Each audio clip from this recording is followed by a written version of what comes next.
নমঃ শিবায়। নমস্কার বন্ধুরা, আমাদের হিন্দু ধর্ম জানতে এই চ্যানেলটিকে সাবস্ক্রাইব করবেন, কারণ আমাদের এই চ্যানেলে প্রতিদিন হিন্দু শাস্ত্রে জ্যোতিষ উপায়, বাস্তু উপায় ভিডিও আপলোড করা হয়। বাস্তুশাস্ত্রে এমন কিছু উপায় আছে যেগুলি শুনলে আপনি নিজেই বিশ্বাস করতে পারবেন না। আজকে যে জ্যোতিষ উপায় বলছি সেই উপায়গুলি করে কোনো গরিব বড়লোক হতে পারে, তাই এই উপায়গুলি ভালো করে জেনে নিন। কি সেই উপায় যেগুলি করলে আপনাদের পরিবারে, আপনাদের বাড়িতে সুখ শান্তিতে ভরে যাবে। বাড়িতে আপনাদের আলমারিতে না হলে টাকা পয়সা রাখার জায়গাতে কিছু গোটা হলুদ যদি রাখেন, তাহলে মা লক্ষ্মীর আশীর্বাদ সব সময় আপনাদের সঙ্গে থাকবে। সপ্তাহে একটিবার কর্পূর জ্বালান, ওই ধোঁয়াতে বাস্তুদোষ আপনাদের বাড়ি থেকে দূরে যাবে। আপনার দক্ষিণ পূর্ব দিকে যদি আপনি পাখিদের খাবার জল রাখেন, তাহলে আপনার অনেক জায়গা থেকে ধন সম্পত্তি আসার স্রোত রাস্তা দেখতে পাবেন।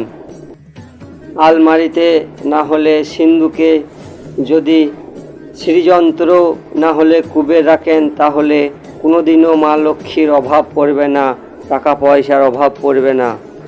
যদি আপনার বাড়িতে প্রচুর পরিমাণে নেগেটিভ শক্তি থাকে, তাহলে আপনার বাড়ির মেন গেটের স্বস্তিক সিঁদুর দিয়ে তৈরি করুন। এই স্বস্তিক যেন 9 আঙুল লম্বা ও 9 গুণ চওড়া হতে হবে।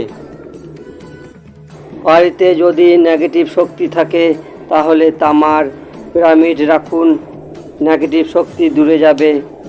যদি মেন দরজার মাটির নিচে চাঁদির তার গাড়া হয়, তাহলে বাস্তুদোষ, নেগেটিভ শক্তি প্রবেশ করে না, সব সময় পজিটিভ শক্তি প্রবেশ করে। বাড়ির দরজার সামনে তুলসী গাছ না হলে কলা গাছ লাগালে সেই বাড়িতে নেগেটিভ শক্তি প্রবেশ করে না, পজিটিভ শক্তি প্রবেশ করে। বাড়িতে সবারই সঙ্গে সবারই প্রেম ভালোবাসা মেলামেশা থাকে, তাই কলা গাছ, তুলসী ও কলা গাছ বাড়ির দরজার সামনে লাগান, আপনাদের পরিবারে সুখ শান্তি থাকবে।